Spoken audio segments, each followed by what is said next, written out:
안녕하세요. 내정신 채널 가족 여러분 반갑습니다. 김찬주입니다. 이렇듯 벌써 5월에 들어왔습니다. 토요일 이렇게 함께해 주신 여러분 감사드리고요. 여러 가지 마음이 바쁠 때에 그럼에도 불구하고 함께해 주신 여러분 대단히 감사합니다.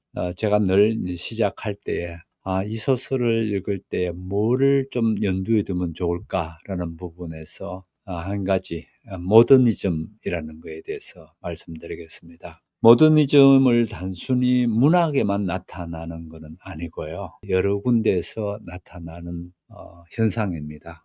그러면 왜 20세기 같은 모더니즘이라는 사조가 나타나는가? 항상 역사라는 것은 우연히 생기는 게 아니고 역사적 어떤 사건들이 있었기 때문에 그러거든요. 그중에 매우 중요한 게 1차 세계대전입니다. 1차 세계대전을 겪으면서 사람들이 뭐야? 전통적으로 가르쳐온 또 전통적으로 이렇다라고 생각했던 것들이 와르륵 무너진다는 느낌이 드는 겁니다. 그래서 늘 했던 방식대로 했더니만은 이렇게 끔찍한 1차 세계대전이라는 전쟁을 겪게 되고 더 낭패스러운 일은 곧 이어서 2차 세계대전이 또 20년 만에 벌어집니다. 이렇게 1, 2차 세계대전을 겪으면서 기존의 가치에 대해서 거부하기 시작합니다. 기존에 했던 것들에 대해서 의심하기 시작하고요. 그렇게 되면서 기존에 했던 방식대로 하지 않으려는 움직임들입니다. 그래서 이것이 단순히 문학에만 나오는 게 아니고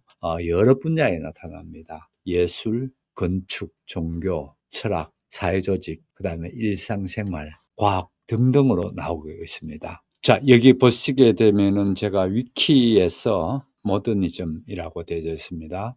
보시다시피 어떤 한 분야만 일어나는 게 아니고 여기 보면 여러 분야를 확인할 수가 있죠. 이렇게 여러 분야가 나타나는데 여기서 중요한 게 현대 문명에 대해서 비판적이다라는 게 첫 번째입니다. 현재 문명에 대해서 비판적이고 또 여기에서 당연히 비판적인 그렇지만 권위나 전통에 대해서 반대하고 나서고 있고요. 그러면서 무엇보다도 그러면 뭘 하려고 하는데 근대 과학이나 문화에 문명에 대해서 의지하려고 하는 그런 거를 추구하려고 하는 거죠. 자, 모더니즘을 다시 보시게 되면은요.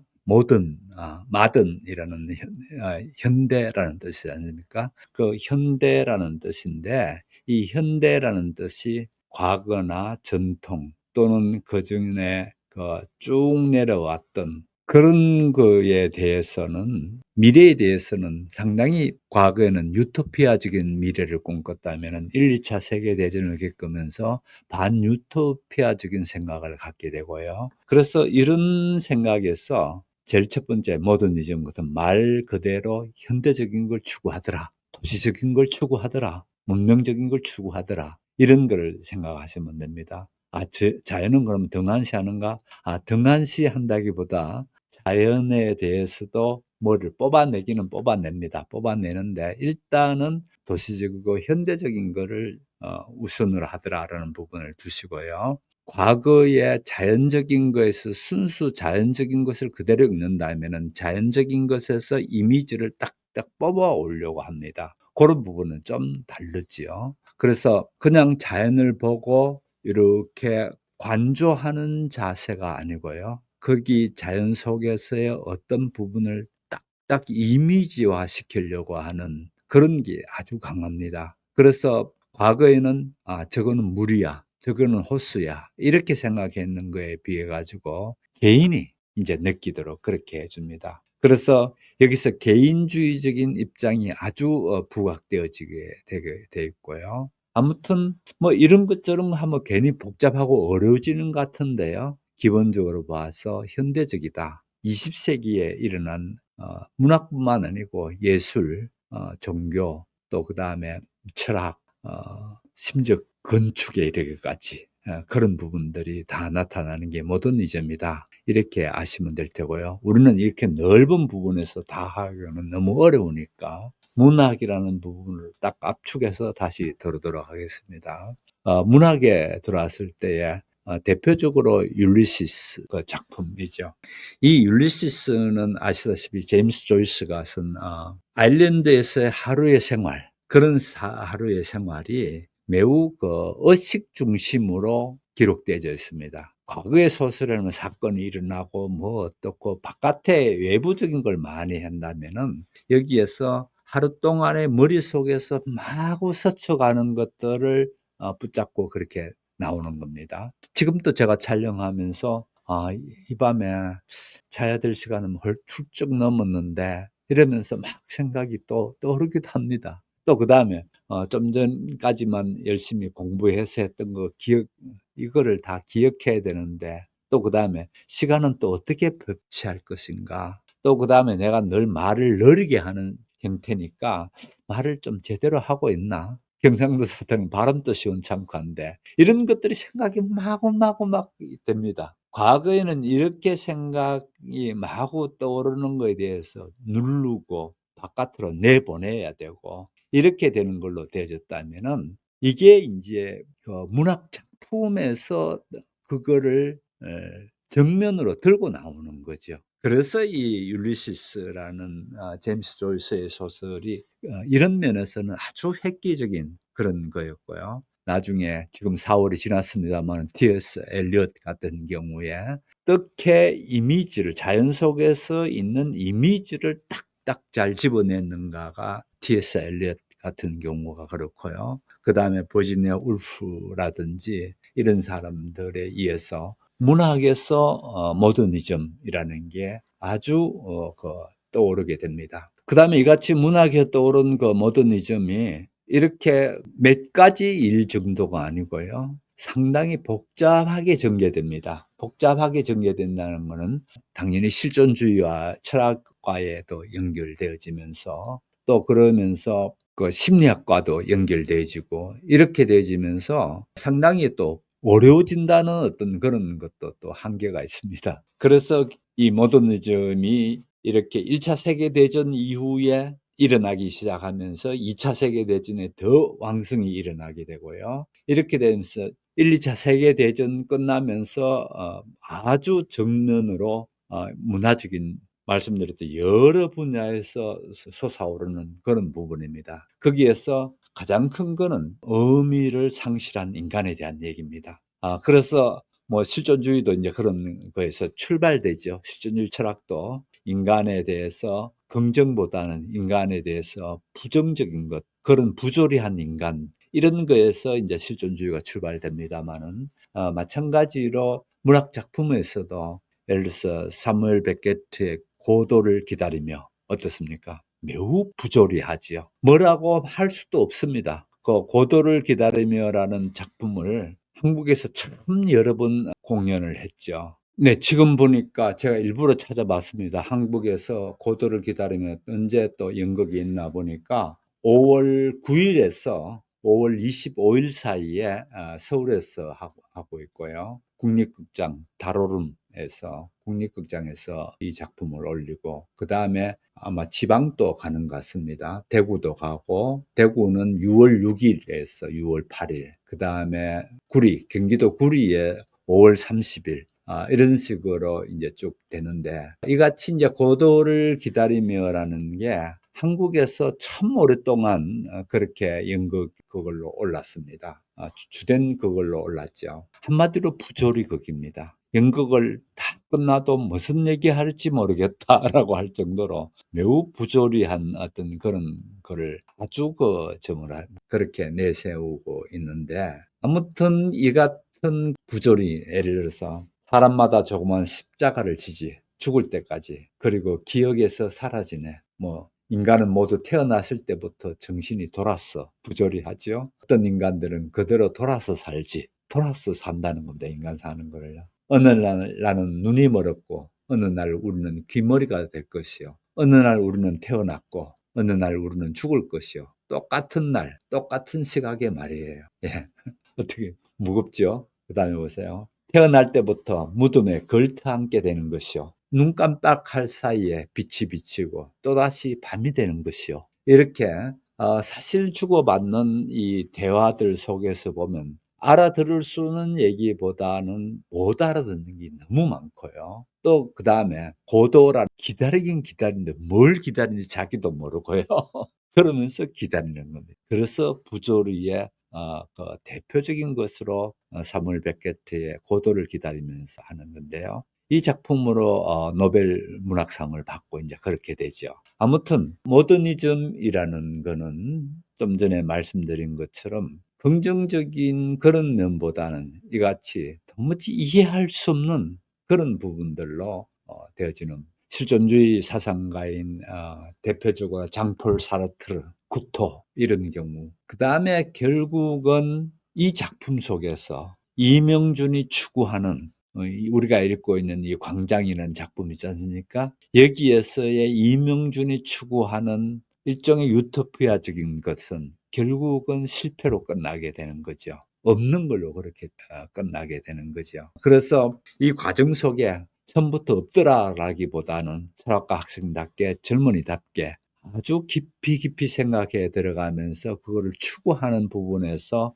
역시 유토피아라는 거는 없구나. 참 좌절하고 절망하게 되는 그런 경우를 보게 되죠. 그래서 이 같은 특히 그 좌절하고 절망하는 것이 인간에 대한 좌절과 절망이긴 한데 더 중요한 게 있습니다. 우리는 분단된 남북이라는 관계 속에서의 좌절입니다. 다시 말씀드려서 우리는 이념으로 이데올로기적으로 나누어져 있는 나중에 또 이제 이데올로기란 무엇인가라는 부분을 또 따로 한번 해야 됩니다. 이 이념 또는 이데올로기, 이 이데올로기라는 게 뭔가라는 부분을 또 해야 될 것 같은데 우리가 그냥 이념이라고 둡시다. 그러니까 이 이념으로 인해 가지고 양쪽이 극으로 갈라서는 이런 현상들 또 남북 38선을 중심으로 남북으로만 갈라지는 게 아니고 내면상으로서의 내 개인에서 개인을 밀실이라고 본다면은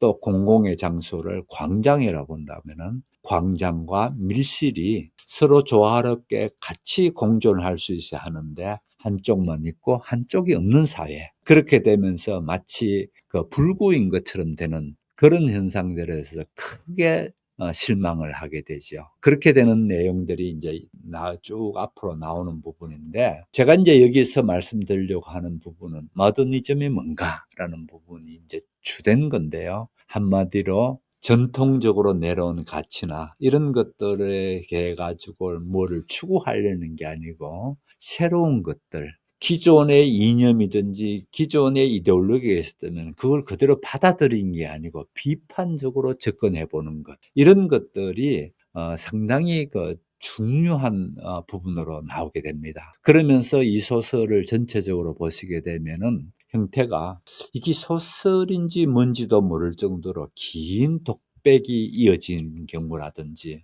또 그다음에 이게 소설이 아니고 마치 철학과 수업받는 느낌이 든다. 이럴 정도로 마치 사유의 유의라 하죠. 생각을 갖고 노는 듯한 그런 인상들도 되어지고요. 그런 부분에서는 아주 독특한 부분들로 나오는데 왜 이 같은 것들이 계속해서 등장하는가 하면은 이 소설이 딛고서는 첫 번째 자리는 사실주의라는 자리에 딛고 섭니다. 그럼 사실주의라는 자리에서 딛고 섰을 때에 너무 건조하기 쉽고 또 어떻게 보면 뻔한 얘기잖아요. 남쪽 북쪽 뭐 그래. 또 서양과 동구 동구라파를 중심으로 한 세력과 서양 세력 이 세력들의 어떤 갈등 이런 것들이 다야 이렇게 하면 너무 단순하단 말이에요. 그 같은 단순함을 뛰어넘으면서 거기에 대해서 이데올로기적으로 접근해 가지고 북쪽은 뭐가 문제고 뭐가 잘못됐는가라는 거를 비판적으로 성찰하려고 덤벼들고 남쪽은 남쪽 나름대로의 뭐가 잘못됐는가 왜 저렇게 가식적이고 왜 저렇게 사기꾼들이 광장을 다 휩쓸고 있고 진정한 광장은 없는가 남쪽은 밀실은 잘 보장되는데 광장이 없다는 거예요. 또 거꾸로 북쪽은 광장은 나름대로 거창하게 잘 만들어 가고 또 기획하기도 하고 그러긴 내놓기도 하고 그러지는 않은데 광장에서는 활발히 움직이는 것 같은데 실제 밀실은 아예 없단 말이에요. 그러면 이 양쪽을 다 들여다보면서 비판하고 나오는 거죠. 그래서 이 비판할 때는 아까도 말씀드린 모더니즘적인 입장에서 들어가서 이거를 비판하더라. 이 얘기입니다. 그래서 모더니즘 하게 됐을 때는 너무 어렵게 생각하지 마시고요.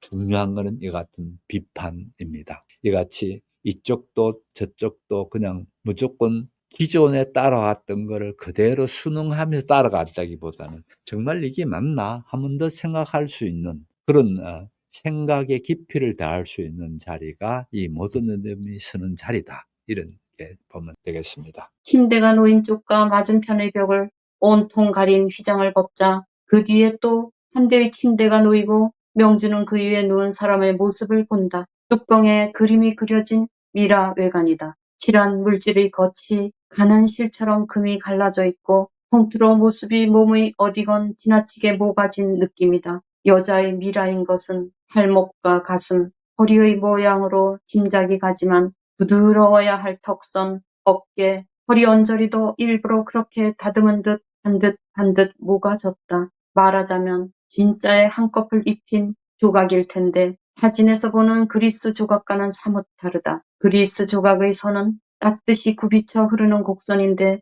이쪽은 엷은 판때기를 수없이 쌓아서 높낮이를 만든 것 같은 솜씨다. 집 짓는 슬레이트를 가지고 사는 모습을 만들면 이렇게 되리라 싶다. 양인들이 이집트에 가서 무덤을 파헤쳐 훔쳐오던 시절에 몰래 밖으로 내온 것일 거야. 어느 영국 부자가 가지고 있다가 일본 귀족에게로 넘어갔던 게 이번에 나한테 온 거야. 아마추어가 봐선 잘 모를 테지만 이건 여자고 높은 신분이었던 걸 알 수 있네. 지금으로부터 수천 년 전 그 무렵 이 땅덩어리 위에서 제일 깬 고장을 다스리던 태양의 나라에서 산 양반 안악이 내 방에 지금 누워있는 거야. 시골에 있는 가수원 2곳을 팔아서 사들였어. 원래 같으면 마땅히 이집트에 돌려줘야 할 일이지만 이런 예는 한두 가지가 아니야. 서양 부자들 수집품 속에는 국보급에 드는 약한 나라들의 고대 유물이 상당히 있는 실정이지만 장사꾼들이나 장사국 간의 버젓한 비밀이 되고 있는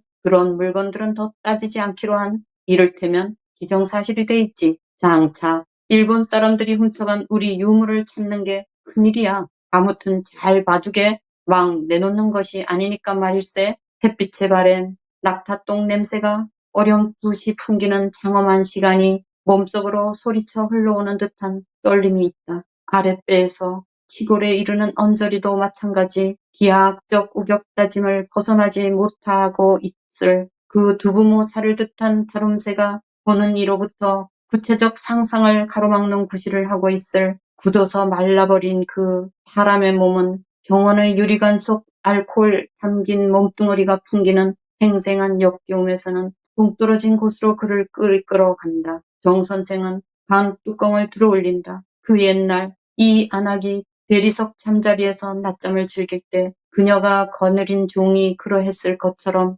조신조신 속은 비어있다. 명주는 꿈에서 깬 듯 제정신이 들었다. 기장 하나 너머에 방금 본 비어있음이 누워있다는 게 거짓말 같다. 그들은 음접실로 돌아오면서 서로 말이 없다. 지금 여기에서 보실 수 있는 정 선생의 위치, 정 선생의 역할, 또 정 선생은 왜 여기에 등장하는가라는 부분을 잘 보셔야 됩니다. 상당히 중요한 역할을 합니다. 짧게 등장하는 것에 비해서 이명준에게 큰 임팩트를 준다 할까요? 큰 사상적인 여정에서 영향을 주는 인물로 나옵니다. 아시다시피 정 선생은 고고학자고 또 결혼도 하지 않고 그렇게 혼자서 살고 있는 사람이고, 그러면서 정 선생 나름대로의 그냥 단순히 취미 정도가 아니고요, 이런 고고학을 바탕으로 한 그런 책도 내고 하는 그런 사람으로 나와 있습니다. 2권의 스터디셀러가 있다고 했습니다. 그래서 아라비안 나이트로 푸는 무슨 뭐 동양사, 서양사 이런 식으로 이제 책을 2개 했는데 이 책이 상당히 스터디셀러가 돼 있다. 이렇게 해서 장애, 그러니까 지식인이기는 지식인인데 또는 학자이기도 학자이긴 한데 정상적인 어떤 교수를 한다든지 어떤 뭐 연구기관이든지 이런 쪽의 사람이 아니면서 야외에 있는 사람으로서의 정 선생의 위치를 볼 수 있어야 될 테고요. 그 다음에 이 정 선생과의 대화를 통해서 특히 철학과 학생이 있던 이명준의 사상적 깊이를 더해 갑니다. 첫 번째로 외관상으로 볼 수 있는 게 왜 하필 고고학일까요? 예. 왜 그런가 하면은요. 고고학에서는 보시게 되면은 현재에 일어나는 잠시의 어떤 일, 뭐 사조 이런 거는 별로 관심 없어요. 긴 역사 속에 남아 있는 것.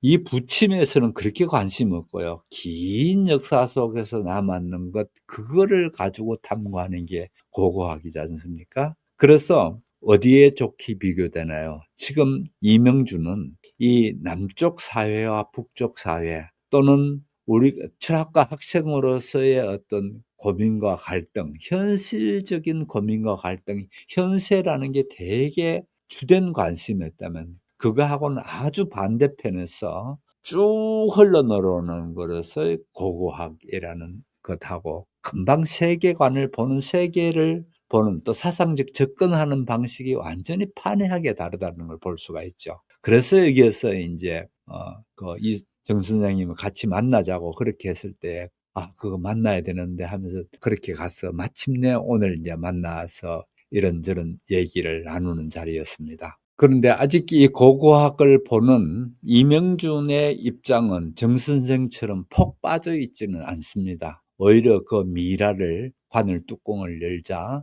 그 뚜껑을 열었을 때 그 안악이 대리석에 낮잠 즐기는 것처럼 그렇게 생각하면서 마치 그 속이 비어 있는 뭔가 미라를 만들 때 속을 비워야 되거든요. 그냥 두게 되면은 내장이 빨리 부패하면서 미라가 될 수가 없어요. 그 심장만 남겨 놓고 왜 심장을 남겨 놓으면 심장에 뭐가 있다고 보거든요. 그래서 심장만 남겨 놓고 나머지는 다 빼냅니다. 사망 직후에 바로 인제 다 빼내 가지고 비워 놓거든요. 그래서 비어 있다라는 부분에서 이명주는 비어 있다라는 부분은 속은 비어 있다. 이렇게 하면서 비어 있다는 부분에 상당히 그 고고학자인 정 선생은 조심해서 이렇게 열었다면은 그거를 보는 이명주는 '아 저기 속이 비었잖아.' 요런 부분에서 아주 다른 부분을 보게 되죠. 이명준이 어떻게 보면은 결국은 고고학에 침착한다든지 깊이 들어가지 않고 고고학이 그저 자기 사상적인 것에 잠시 영향을 줄지는 모르지만은 거기에 읽지 않고 현실 참여로 옮겨가게 됩니다. 그렇게 해서 아무튼 고고학에서 이명준이 받게 되는 지적 자극이라든지 그런 거는 만만치 않은 그걸로 되어지죠. 그래서 휘장 너머 하나에 비어 있음, 방금 비어 있음이 누워 있는 게 거짓말 같다. 이렇게 하면서 그들은 다시 응접실로 오면서 인제 그 닫아 놨겠죠. 미라를 닫아 놔면서 한동안 서로 말이 없습니다. 그래서 거기 보면은 그들은 응접실로 돌아오면서 서로 말이 없다. 이렇게 간단하게 문장이 처리되었습니다마는 여기서 느낄 수 있는 거는 이명준이 이 같은 거에서 깊이 빠져들었으면은 다음 질문하고 질문하고 이렇게 했을 텐데 그냥 별 말이 없이 인제 응접실로 돌아온 그런 걸 보게 되면은 '아 이명준이 여기서 비어 있다는 부분과 또 말이 없다라는 부분 요 부분들을 연결해서 보시면 되겠습니다.' 전 정말 가끔가다 선생님 곁에서 이런 굿을 치르지 않으면 제 생활이란 훨씬 보잘것없는 걸 겁니다. 지나친 말이네. 내가 자네보다 나은 건 내가 더 부자라는 것뿐이야. 사는 것처럼 사는 법이 좀 없을까요? 자넨 아직 패를 많이 가지고 있지 않나? 패라니요. 왜? 미스를 할 적마다 패 하나씩 빼앗기는 놀이 있잖아. 자넨 아직 한 판도 안 했단 말일세. 아니, 내가 잘못 알았나? 아닙니다. 아직 한 번도 미스가 없지요. 그러니 되지 않았나? 큰 소린 치지만 내 손엔 남은 패가 사실은 한 장도 없어. 어쩌면 도대체 나한텐 패가 꼭 한 장뿐이었는지도 모르지. 실수를 해보면 압니까? 그건 장담 못하지. 다만 자넨 바보가 아니니까 될 거야. 그러나 전 게임을 하면 실수 없이 할 작정인데요. 미신 중에 으뜸 가는 미신이야. 구부러진 손가락으로 저한테 주어진 패를 잔뜩 움켜쥐고 무덤에 들어서는 게 자랑은 아닐세. 저승에서 그 패를 주고 천국행 침대표 하나 받고 칠 수 있다면 또 모르지만 허나 그건 놀부 같은 놈 아니야? 애정에 그렇게 인색한 게 덕인가? 가만히 있자. 내 경우를 가지고 반박하지는 말게. 내겐 워낙 패가 한 장밖엔 없었다고 하지 않나. 알아요. 그러나 저는 반드시 연애여야만 하겠다는 게 아니에요. 아무 것이든 좋아요. 갈빗대가 뻐그러지도록 뿌듯한 보람을 품고 살고 싶다는 거예요. 정치는 어때? 정치? 오늘날 한국의 정치란 미군 부대 식당에서 나오는 쓰레기를 받아서 그중에서 깡통을 골라내어 양초를 만들고 목재를 가려내서 소위 문화주택 마루를 깔고 나머지 찌꺼기를 가지고 목축을 해주는 거나 뭐가 달라요? 그런 걸 가지고 산뜻한 지붕, 슈트라우스의 왈츠에 맞추어 구두 끝을 비비는 마루며 덴마크가 무색한 목장을 가지자는 말인가요? 저 브로커의 무리들, 정치 시장에서 밀수입과 암거래, 갱들과 결탁한 어두운 보스들, 인간은 그 자신의 밀실에서만은 살 수 없어요. 그는 광장과 이어져 있어요. 정치는 인간의 광장 가운데서도 제일 거친 곳이 아닌가요? 외국 같은 데는 기독교가 뭐니 뭐니 해도 정치의 밑바닥을 흐르는 맑은 물 같은 몫을 하잖아요. 정치의 오물과 찌꺼기가 아무리 쏟아져도 다 삼키고 다 실어가 버리거든요. 도시로 치면 서양의 정치사에는 하수도 시설이 잘 돼 있단 말이에요. 사람이 똥오줌을 만들지 않고는 살 수 없는 것처럼 정치에도 똥과 오줌은 할 수 없죠. 거기까지는 좋아요. 하지만 하수도와 청소차를 마련해야 하지 않을까요? 한국 정치의 광장에는 똥 오줌의 쓰레기만 더미로 쌓였어요. 모두의 것이어야 할 꽃을 꺾어다 저희 집 꽃병에 꽂고 분수 꼭지를 뽑아다 저희 집 변소에 차려놓고 페이브먼트를 파 날라다가는 저희 집 부엌 바닥을 깔고 한국의 정치가들이 정치의 광장에 나올 땐 자루와 도끼와 삽을 들고 눈에는 마스크를 가리고 도둑질하러 나오는 것이죠. 그러다가 길 가는 착한 사람이 그걸 말릴라 치면 멀리서 망을 보던 갱이 광장에서 빠지는 골목에서 불쑥 튀어나오면서 한 칼의 기글을 해치우는 거예요. 그러면 그는 도둑놈한테서 몫을 타는 것이죠. 그는 그 몫으로 정조를 사고 돈이 떨어지면 또 다시 칼을 품고 광장으로 나옵니다. 일거리가 기다리고 있으니까요. 그렇게 해서 빼앗기고 피 흘린 스산한 광장에 검은 해가 떴다가는 핏빛으로 물들어 빌딩 너머로 떨어져 갑니다. 추악한 밤의 광장, 탐욕과 배신과 살인의 광장, 이게 한국의 정치, 한국 정치의 광장이 아닙니까? 선량한 시민은 오히려 문에 자물쇠를 잠그고 창을 닫고 있어요. 굶주림을 면하기 위해서 시장으로 가는 때만 할 수 없이 그는 자기 방문을 엽니다. 한 줌 쌀과 한 포기 시래기를 사기 위해서 시장, 그건 경제의 광장입니다. 경제의 광장에는 도둑 물건이 넘치고 있습니다. 모조리 도둑질한 물건, 안 놓겠다고 앙탈하는 말라빠진 손목을 도끼로 쳤대어버리고 빼앗아온 감자 한 자루가 거기 있습니다. 피 묻은 배추가 거기 있습니다. 정액으로 더럽혀진 찢긴 강간당한 여자의 몸뚱이에서 벗겨온 드레스가 거기 걸려 있습니다. 한 푼 두 푼 모아서 가게가 늘어가는 그런 얘기는 벌써 통하지 않아요. 바늘끝만 한 양심을 지키면서 탐욕과 조절을 꾀하자는 자본주의의 기활한 윤리조차도 없습니다. 사는 사람이 사는 사람을 을러댑니다. 한국 경제의 광장에는 사기의 안개 속에 협박의 불꽃이 터지고 허영의 에드벌룬이 떠돕니다. 문화의 광장 말입니까? 헛소리 꽃이 만발합니다. 또 그곳에는 아평 꼭 기르기가 한창입니다. 개처럼 욕정할 수 있는 기술을 배워주는 개인 지도와 좀 대중적인 강습소와 이 두 가지 층이 있습니다. 정치의 광장에서는 서로 으르렁거리던 사람들이 뒷골목에 정치의 광장에서는 서로 으르렁거리던 사람들이 뒷골목에 차려진 작은 지붕 달린 광장들,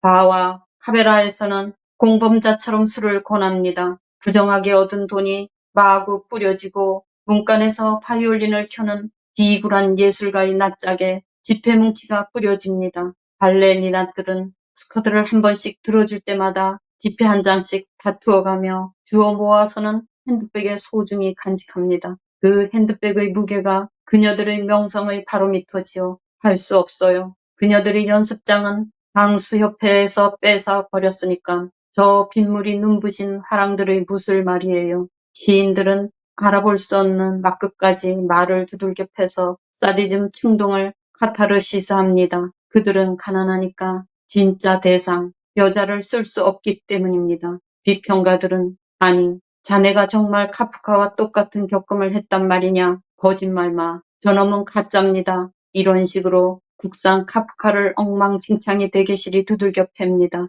비평가란 자기만은 박내품이라는 망상에 걸린 불쌍한 미치광이의 별명이지요. 이런 광장들에 대하여 사람들이 가진 느낌이란 불신입니다. 그들이 가장 아끼는 건 자기의 방, 밀실뿐입니다. 그는 밀실에만은 한떨기 백합을 마련하기를 원합니다. 그의 마지막 숨을 구멍이기 때문이지요. 저희들에겐 좋은 아버지였어요. 국고금을 덜컥한 정치인을 아버지로 가진 인텔리 따님의 말이 풍기는 수수께끼는 여기 있는 겁니다. 오, 좋은 아버지. 인면의 나쁜 심부름꾼, 개인만 있고 국민은 없습니다. 밀실만 푸짐하고 광장은 죽었습니다. 각기의 밀실은 신분에 맞춰서 그런 대로 푸짐합니다. 개미처럼 물어다 가꾸니깐요. 좋은 아버지. 프랑스로 유학 보내준 좋은 아버지. 깨끗한 교사를 목 자르는 나쁜 장학관. 그게 같은 인물이라는 이런 역설. 아무도 광장에서 머물지 않아요. 필요한 약탈과 사기만 끝나면 광장은 텅 빕니다. 광장이 죽은 곳. 이게 남한이 아닙니까? 광장은 비어 있습니다. 정 선생은 가만히 듣고 있다. 맞장구도 치지 않고 대꾸도 없다. 두 사람 다 그쪽이 편했다. 정 선생은 응갑에서 담배를 꺼내 자기가 한 대 물고 명준에게도 권한다. 라이터를 내미는 선생의 손이 떨리는 듯했다. 정 선생이 그때 선생에게 친구로 내려오는 것을 명준은 어렴풋이 깨닫는다. 자랑스러우면서 서운하다. 우상을 부순 다음에 오는 허전함. 그 텅 빈 광장으로 시민을 모으는 나팔수는 될 수 없을까? 자신이 없어요. 폭군들이 너무 강하니까. 자네도 밀실을 가꾸기에만 힘쓰겠다는 그 속에서 충분히 준비가 끝나면 나와서 치고 받겠다는 거죠. 그 얘기가 부도가 되면 부도 나는 편이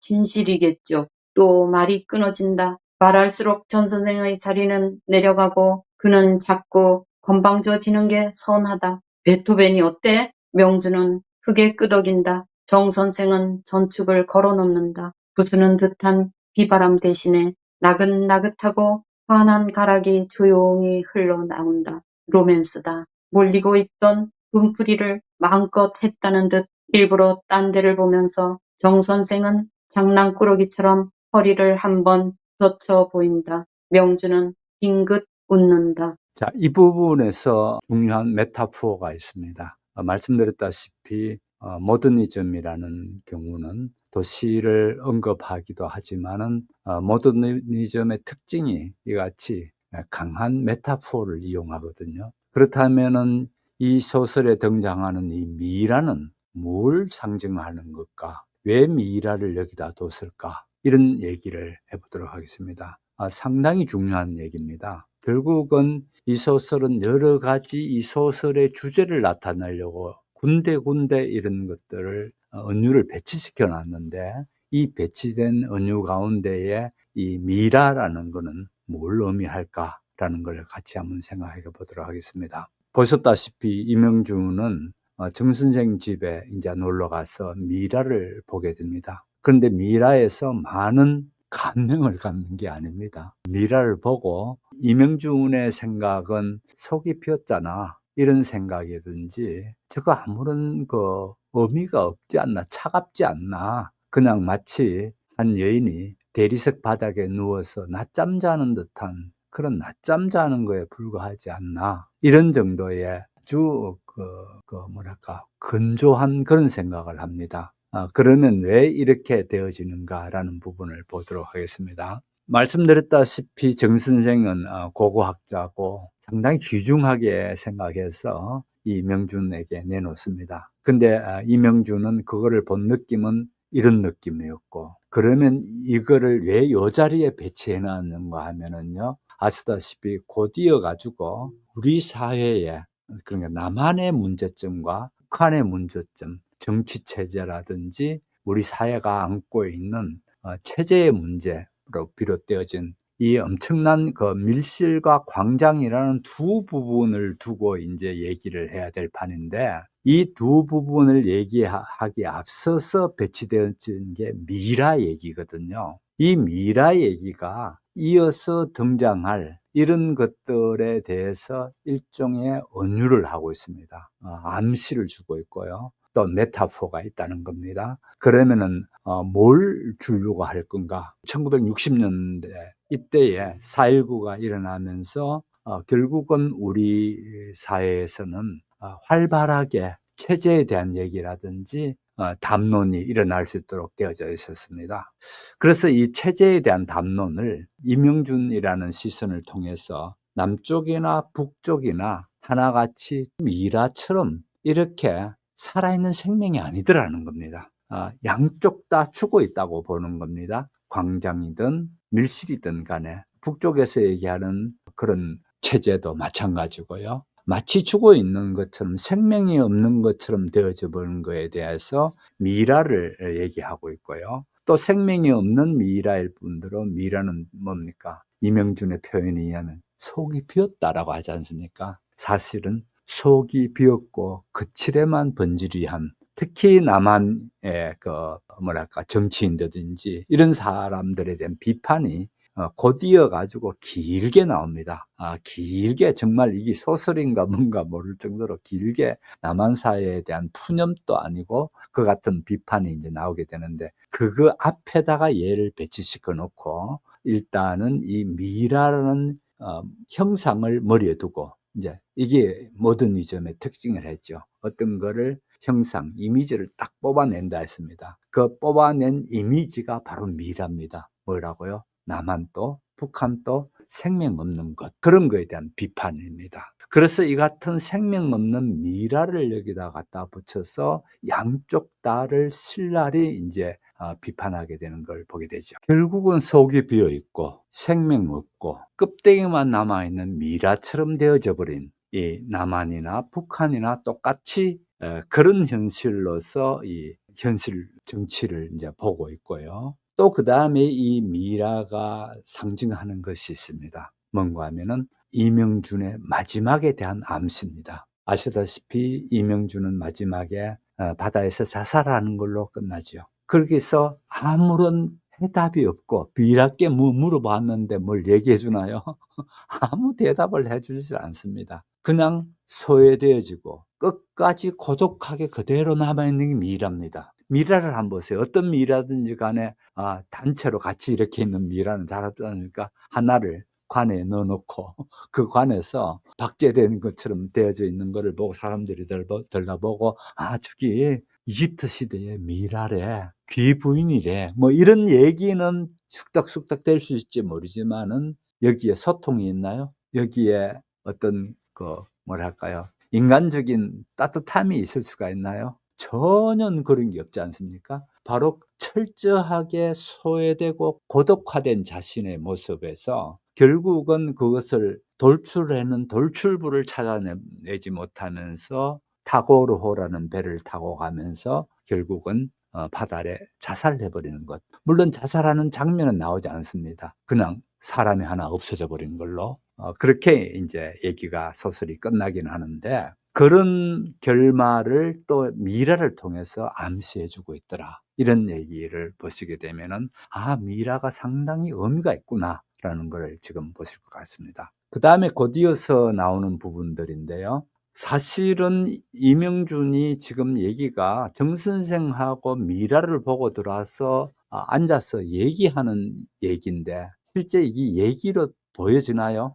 전혀 얘기같이 보이지 않고 뭡니까? 이명준의 독백으로 보여집니다. 긴 독백이 나오죠. 긴 독백이 나오는데 이 소설의 특징입니다. 아주 독특한 특징인데요. 다시 말씀드리지만은 지금 이명준은 배를 타고 가면서 과거에 한국에서 있었던 그 기억을 액자식 구성을 했습니다. 액자 속에 쏙 들어가서 지금 자기가 대학생 때에 윤회를 만나러 나가기 바로 직전에 이제 미라를 먼저 만나보고 그다음에 윤회를 만나러 나가죠.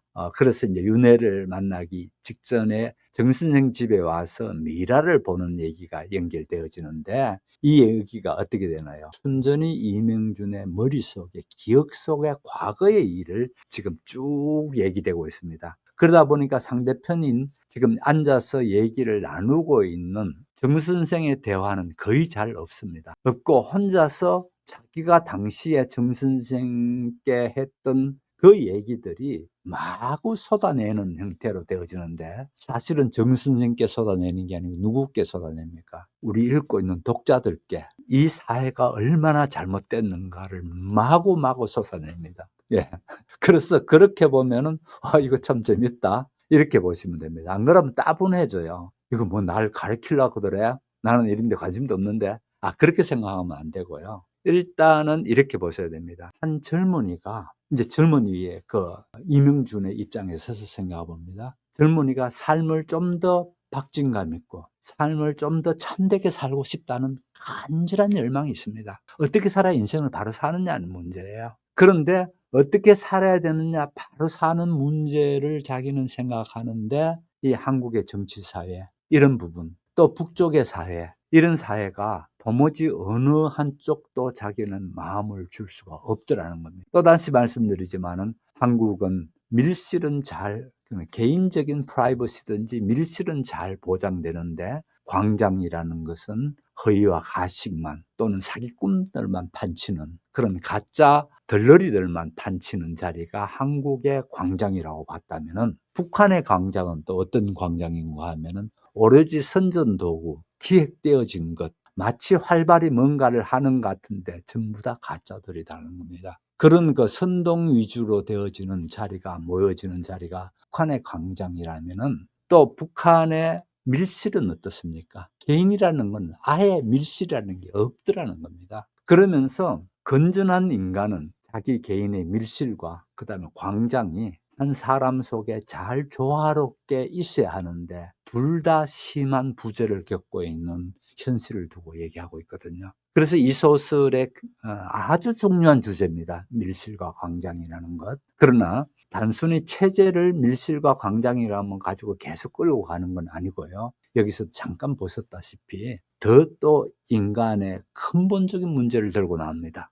다시 말씀드리면 실존주의적인 철학을 가지고 여기서 얘기를 하는데, 실존주의 철학이 뭡니까? 중요한 주제가 고독입니다. 예, 인간에 대한 유한성입니다. 인간이 그 환경에 대해서 또는 인간에 주어진 여건 속에서 어떻게 할 수 없는 미약한 존재들이라는 겁니다. 그래서 지난 시간에 얘기했나요? 이런 그 실존 철학은 인간의 현 존재를 던져진 존재, 게보르펜하이트라고 그렇게 독일어로 말했습니다.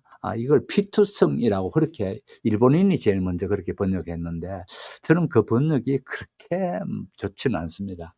누가 던져졌다는 겁니다. 그렇게 피투성의 존재로 보는 게 실존 철학의 인간 현실이거든요. 바로 이 피투성이라는, 내가 던져진 존재라는 남한이라는 이 사회가 얼마나 부조리한 사회인가. 제가 말씀드렸죠. 이같이 여기서 얘기하고 있는 사상적 흐름 가운데 하나는 모더니즘이라고 했습니다. 이 모더니즘은 이같이 현대 사회의 부조리에 대해서 강하게 지적하고 나옵니다. 그래서 여기에서도 마찬가지로 남한과 북쪽 할 것 없이 부조리한 사회, 이 인간 실존이 사람이 살아가는 그 환경에 대한 부조리함, 이 부조리함을 고발하고 있고 부조리함을 지적해내고 있는 겁니다. 그럼 여러분 이런 생각이 들죠? 그거 왜 하는데? 그거 다 실존 철학도 이미 지나갔다며요. 그거 왜 하는데? 라는 생각하면 제가 이렇게 대답합니다. 걷는 사람이 있다고 봅시다. 일정한 시간을 두고 늘 걷습니다. 그거 왜 해요? 아까운 시간에. 비싼 밥 먹고 그거 뭐 나오는 것도 아니잖아. 이렇게 얘기한 사람 있나요? 한 사람도 없습니다. 제정신이면요. 일정하게 저렇게 애쓰고 걷고 운동하는구나 해서 존경했으면 존경했지, 깔보는 사람은 없습니다. 그죠? 왜 그렇습니까? 그 사람이 걷는 동안에 자기의 근육을 키워나가고 있거든요. 마찬가지입니다. 우리가 이 같은 광장을 읽고 실존 철학이 어떻게 되고 또 무슨 모더니즘이 어떻고 이런 복잡한 얘기를 하는 얘기는요, 우리의 사고의 건강을, 힘을, 사고의 근육을 키워나가자는 겁니다. 그렇지 똑같이 따라하라는 얘기 절대 안 해죠. 누가 바다에 빠져 죽으라고 그렇게 얘기하나요? 그런 거는 말도 안 되고요.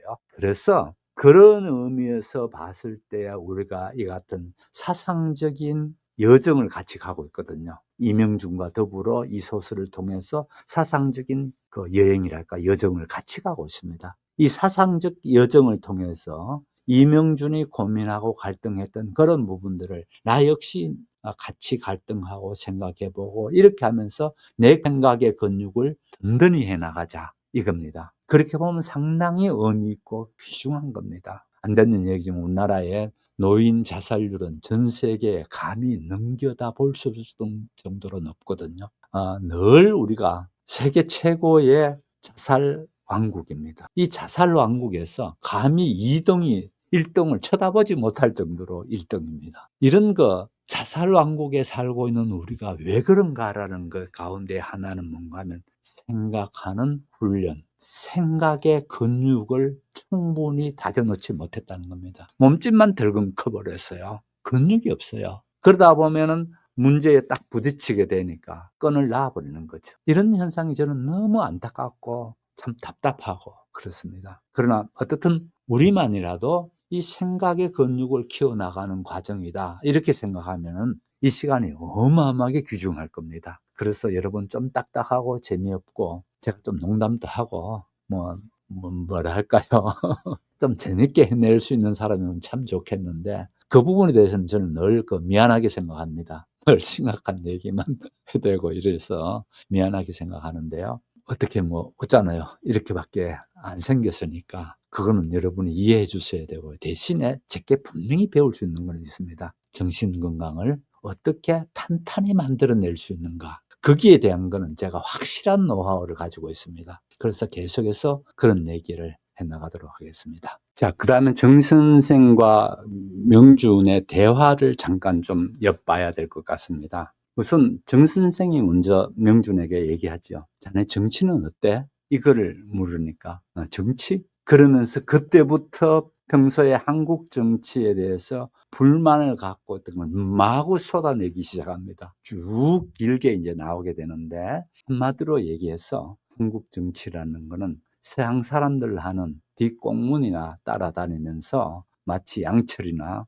미국 무대에서 나오는 찌꺼기 가져와 가지고 뭘 해 가지고 먹고 챙기고 이렇게 하듯이 한국 정치도 그러지 않나?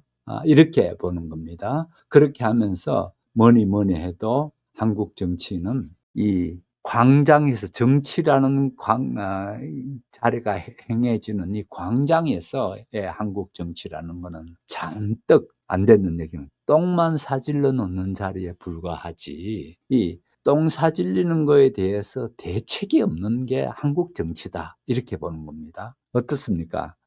요즘은 그러면은 한국 정치가 잘 되는 것 같나요? 예.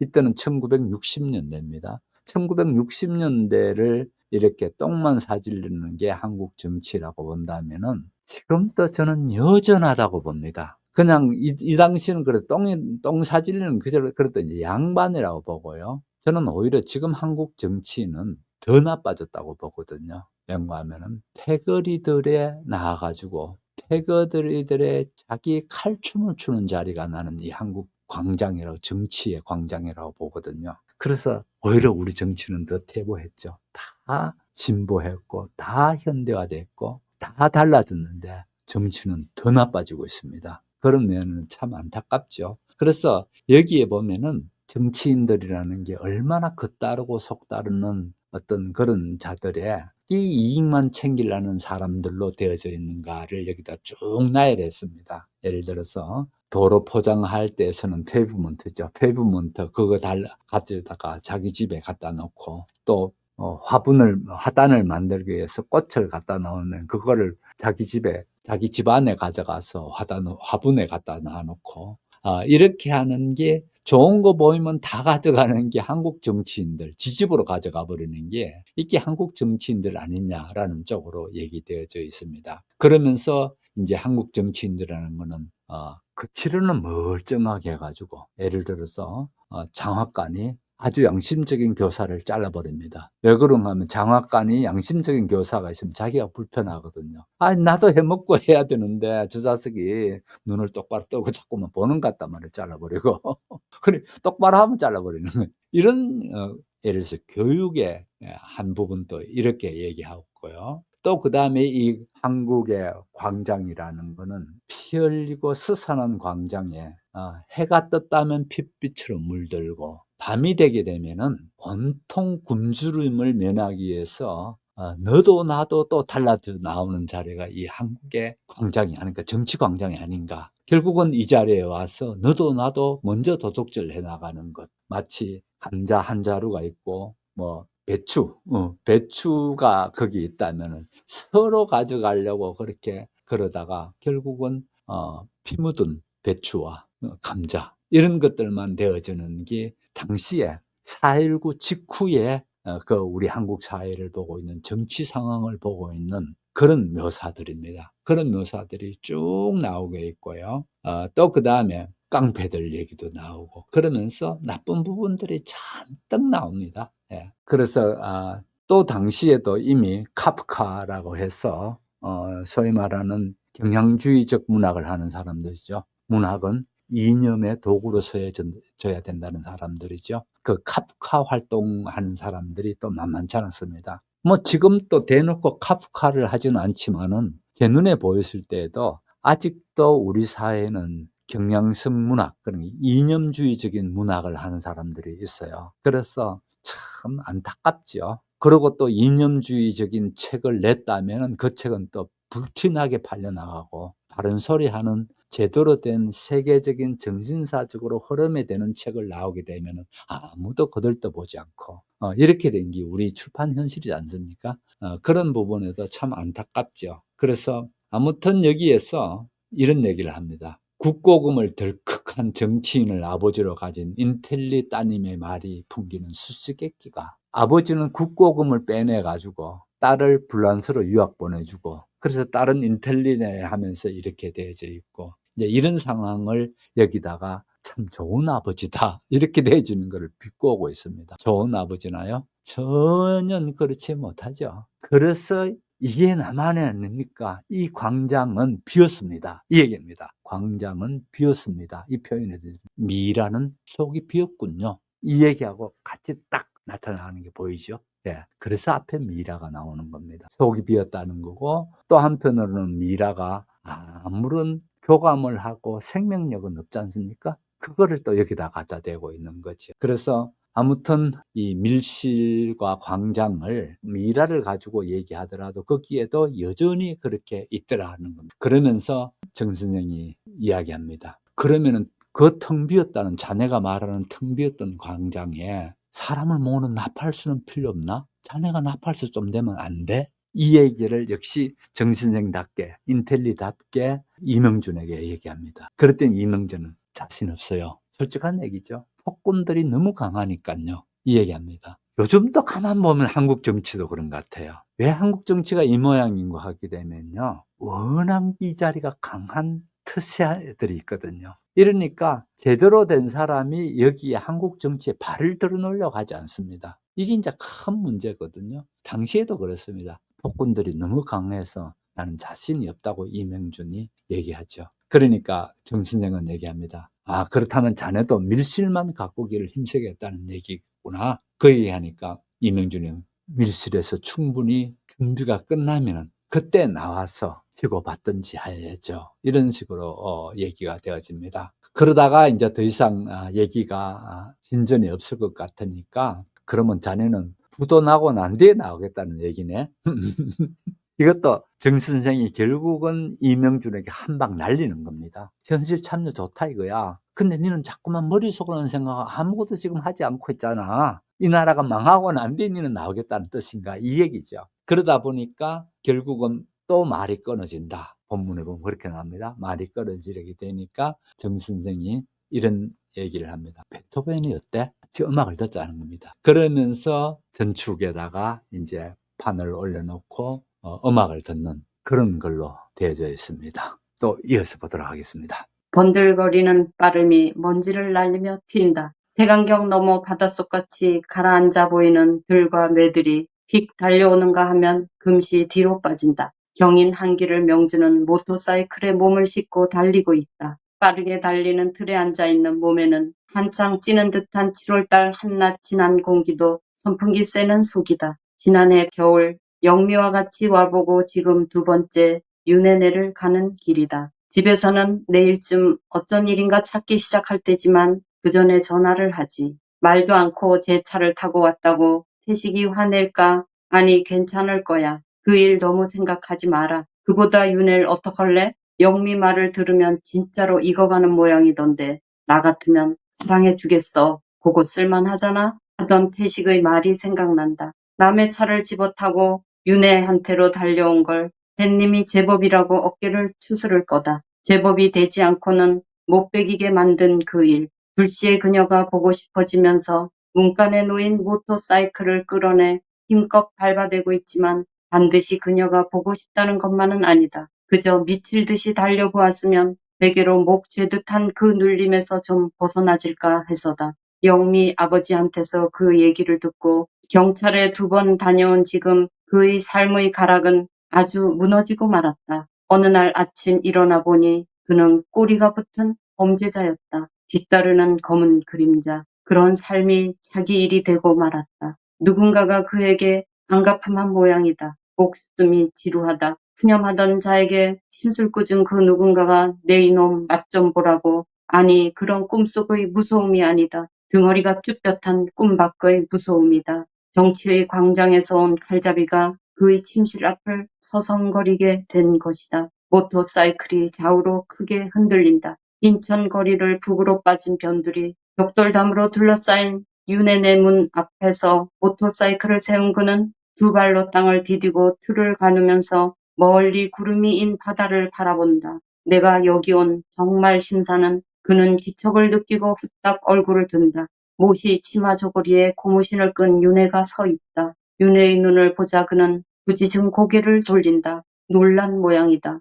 그녀는 얼른 어머나 이렇게 갑자기 더운데 이러고 계실 게 아니고 이리로 집어넣으세요. 그녀는 앞장을 서서 대문 안으로 들어선다. 딴 집처럼 세워진 뒤채가 그녀 방이다. 마루에 놓인 등 의자에 마주 앉아서도 명주는 얼음에 담근 수박에 부지런히 손을 내밀 뿐 말을 꺼내지 못한다. 윤혜는 무심히 부채질을 해주고 있다. 늘 그렇게 해온 사이처럼 명주는 덫에 걸린 느낌이 든다. 그러자 갑자기 거짓말처럼 흥이 돌아온다. 놀라셨습니까? 사실은 그래요. 문간에 오토바이 멈는 소리가 나길래 내다봤더니 그녀는 놀랐다는 걸 말을 가지고는 잘 나타내지 못하겠다는 듯 부채를 한 바퀴 빙그르 돌리면서 입맛을 다시는 것처럼 한다. 명주는 수박씨를 손바닥에 뱉으면서 웃어 보인다. 정말 저희 집으로 오신 거예요? 명주는 접시에 손을 털면서 낯빛을 보친다. 아닙니다. 그녀의 입술이 하얘진다. 윤혜 씨 집으로 온 게 아니고 윤혜 씨한테 온 겁니다. 그녀의 얼굴이 이번에는 빨개진다. 명주는 자기가 지금 허들의 말을 함부로 쏟고 있다고 생각한다. 주체 못할 우울한 심사를 없애보느라고 마구 들뜬 말을 쏟아놓는 거라고 내친 걸음에서 한껏 미천을 뽑자는 심보 같기만 하다. 북받치는 안으로부터의 느낌이 없이 그런 말이 수월이 나간다는 일을 달리 풀이할 길이 있을까? 아니면 어느새 이빨림이 버릇이 된 것일까? 윤혜는 붙이던 손을 멈추고 손가락으로 부채살을 더듬고 앉아있다. 명주는 여기가 윤혜의 집이라는 걸 생각한다. 손님이니 그녀 편에서 얘기를 서둘러 주는 게 옳다고 믿어본다. 좀 허황한 꼴이 된 급작스러운 걸음에 어울릴 만큼 그들 사이가 잊지 못한 데서 오는 거북한 응어리가 가로놓여 있다. 지난 가을 이후 서로 눈치를 보고 그럴듯한 발뺌을 늘 하면서 어느 쪽도 알몸을 먼저 드러내기를 꺼려한 그들의 사귐은 이 여름까지 한 해 가까운 세월에도 이렇다 할 자국이 없다. 한 해라지만 만난 횟수는 얼마 되지 않는다. 헤어질 때 어느 편에서도 다음 마련을 먼저 내놓는 사람이 없었던 탓이다. 그러다가 한 달도 지나고 2달도 지나다 어찌어찌 만나지고 하면 그들은 어줍은 위신을 다치지 않고 또 한 번 만날 수 있는 것만을 은근히 기뻐한다. 그럴 즈음 그 일이 일어난다. 새잎이 짙어가는 5월 어느 날 저녁 명주는 사랑방으로 영미 아버지한테 불려간다. 은행 지점장인 영미 아버지는 집안 사람 누구한테나 그렇지만 더구나 명준에게는 한 주일에 한두 번 볼까 말까 집에서 지내는 시간이 거의 없는 사람이다. 밤 늦어서 내 문간에서 클렉슨 소리가 나면 문이 열리는 소리가 따르고 안채에서 들릴랑 말락 기척이 있고 그뿐 이튿날 아침에 식당으로 내려갔을 땐 나간 다음이다.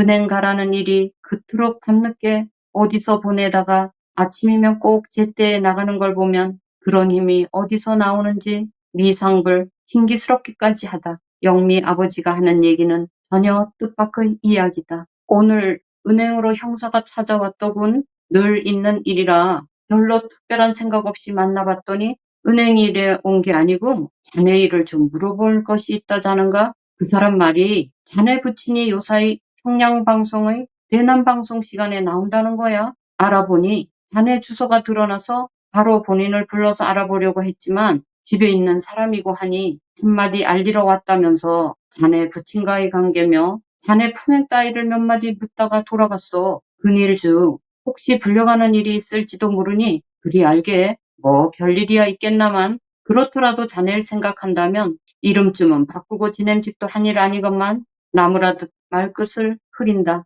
명주는 아닌 밤중에 홍두깨를 맞고 앉은 것만 같다. 일부러 그랬건 저절로 그리 됐건 여태껏 그의 삶에서 떨어져 있던 일이 그처럼 불쑥 튀어나올 때 얼른 지을 낯빛조차도 마련이 없다. 8일로 그의 북으로 간 아버지는 먼 사람이 되어가고 있었다. 아버지가 북으로 간 지 얼마 안 돼서 돌아가신 어머니, 아버지 친구였던 영미 아버지 밑에서 지나온 몇 해 사이에 어머니 생각은 가끔 나도 아버지는 살아서 지척에 있었건만 정이 보고 싶지도 생각나지도 않았다. 고하나 다름없는 신세였는데 별부치가 그리운 생각이 난 적도 없다. 그의 외로움은 아버지나 어머니에게 돌아가는 일이 전혀 없다. 아마 까닭은 그의 나이였으리라. 아버지나 어머니가 아쉬운 나이가 아니다. 아버지나 어머니가 아쉽지 않아지는 나이다. 부모가 없는 탓으로 먹고 살기가 무언지 일찍 눈이 떠지는 일이 없이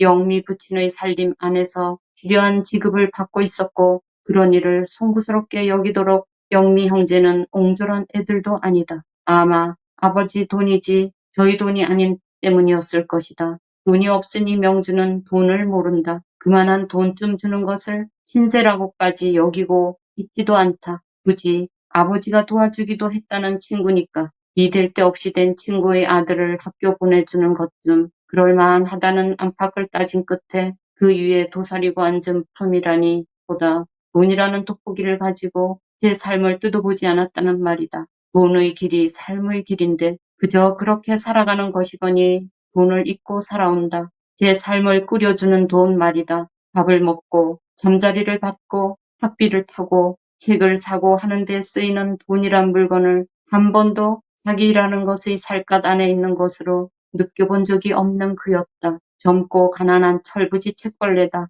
자기라는 낱말 속에는 밥이며 신발, 양말, 옷, 이불, 잠자리, 납부금, 담배, 우산 그런 물건이 들어있지 않았다. 오히려 어떤 물건에서 그것들 모두를 빼버리고 남는 게 자기였다. 모든 것을 드러낸 다음까지 덩그렇게 남는 의심할 수 없는 마지막 것 관념 철학자의 달걀 이명준에게 뜻있고 실속 있는 자기란 그런 것이다. 아버지가 그의 나의 내용일 수 없었다. 어머니가 그의 나의 한 식구일 수는 없었다. 나의 방에는 명준 혼자만 있다. 나는 광장이 아니다. 그건 방이었다. 주인의 독방처럼 복수가 들어가지 못하는 단 한 사람을 위한 방. 어머니가 살아있대도 그녀와 한 방에 있을 수는 없을 것이며 그들이 서로 만날 수 있는 광장은 지금 와서는 사라졌다. 어머니는 죽었으므로 살아있는 사람과 죽은 사람이 더불어 쓰는 광장이 아직은 없기 때문에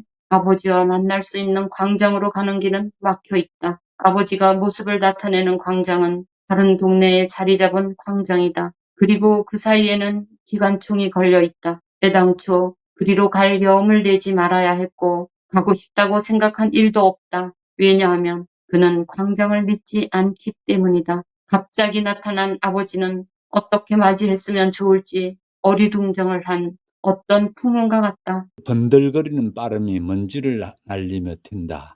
표현이 참 재밌죠. 번들거리는 빠름. 그냥 빨리 먼지를 휘날리고 간다 이렇게 하지 않고 번들거리는 빠름이 먼지를 날리며 튄다라고 얘기했습니다. 색안경 너머 바닷속같이 가라앉아 보이는 들과 매들이 획 달려오는가 하면 금시 뒤로 빠진다. 어떤 느낌이 드나요? 모터사이클, 오토바이를 하죠. 태식의 오토바이를 타고 뒤에는 태식의 동생인 영미를 태우고 지금 서울에서 인천으로 달려가고 있는 길입니다. 영예의 집을 이제 찾아가는 겁니다.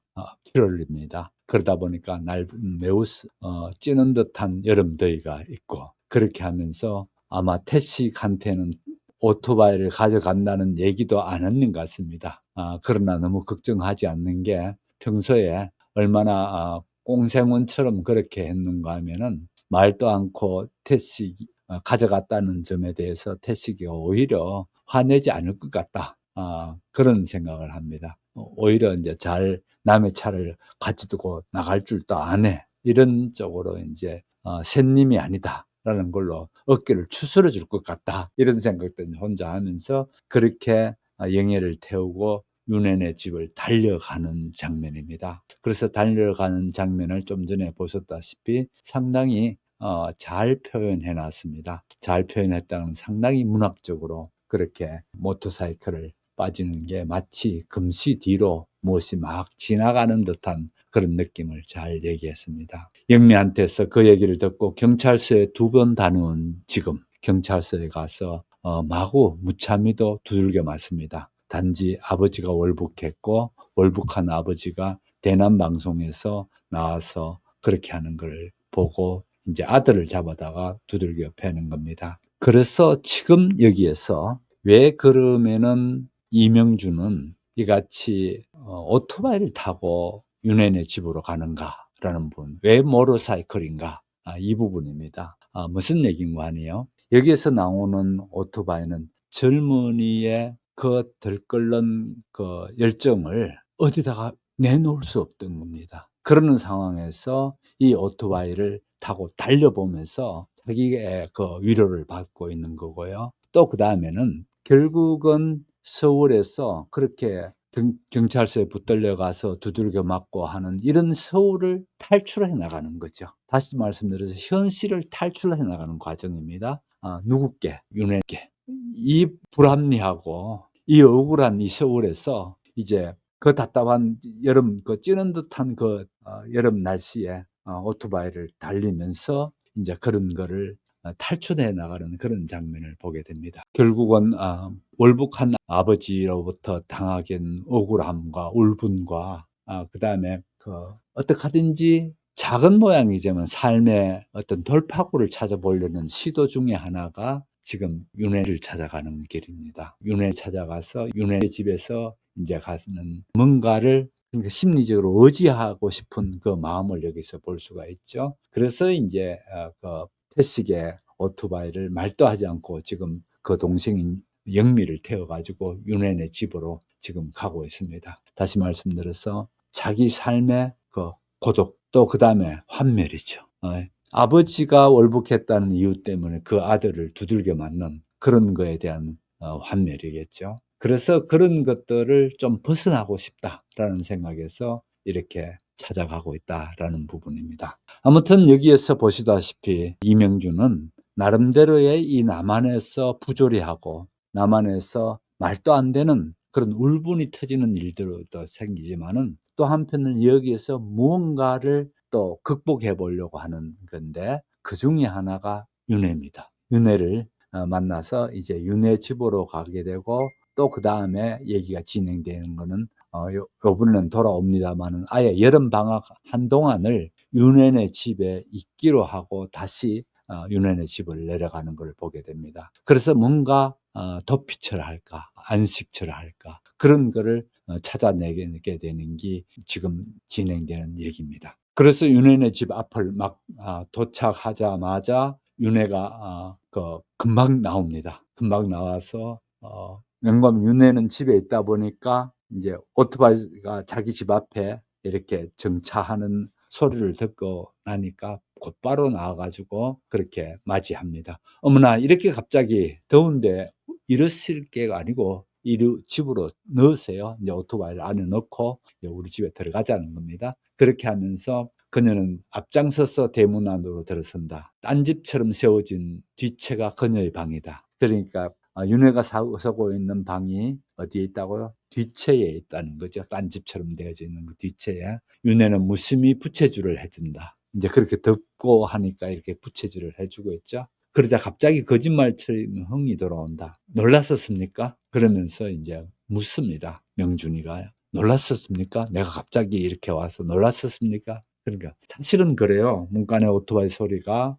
나길래 내다봤더니 라고 얘기를 합니다. 그렇게 놀랐다는 것을 그렇게 얘기를 하는데 그 다음 얘기도 재밌습니다. 정말 저희 집에 오신 거 맞으시지요? 이렇게 하고 묻습니다. 그러더니 명준이 아닙니다. 그러니까 그녀의 입술이 하얘진다. 야, 아니라니까. 입술이 하얘질 수밖에 없죠. 그 다음 얘기를 한번 보십시오. 윤은혜 씨 집으로 온 게 아니고요. 윤혜 씨한테 온 겁니다. 역시 철학가다운 그런 말이죠. 말장난이잖아요, 일종의.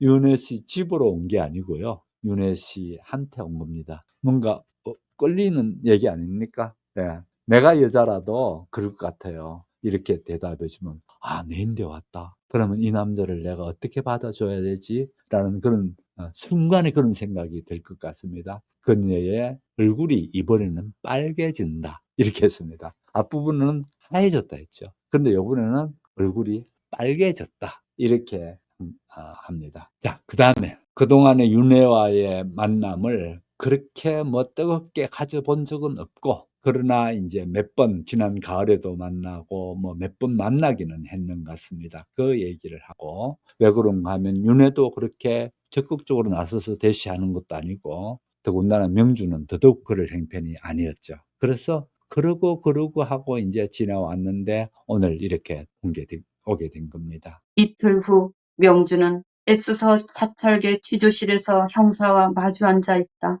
형사는 두 팔굽을 책상에 걸치고 그를 쏘아본다. 어느 학교 다녀? 땡땡됩니다. 뭘 전공하나? 철학입니다. 철학? 형사는 입을 비쭉거린다. 명주는 얼굴이 확 단다. 그의 말이 비위를 건드렸지만 고개를 돌린다.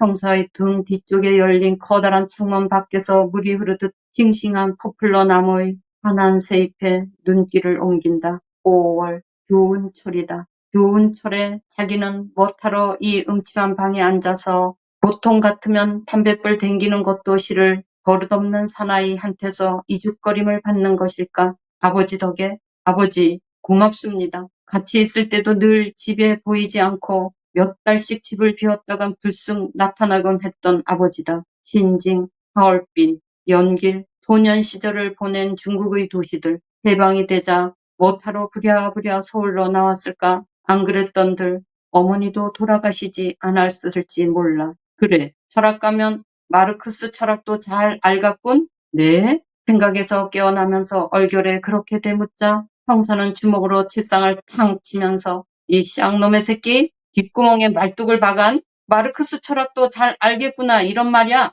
두가 확 달라지는 것이었다. 명주는 눈시울이 뜨거워진다. 왜 대답이 없어? 그래도 가만 있는다. 왜 대답이 없냔 말이야.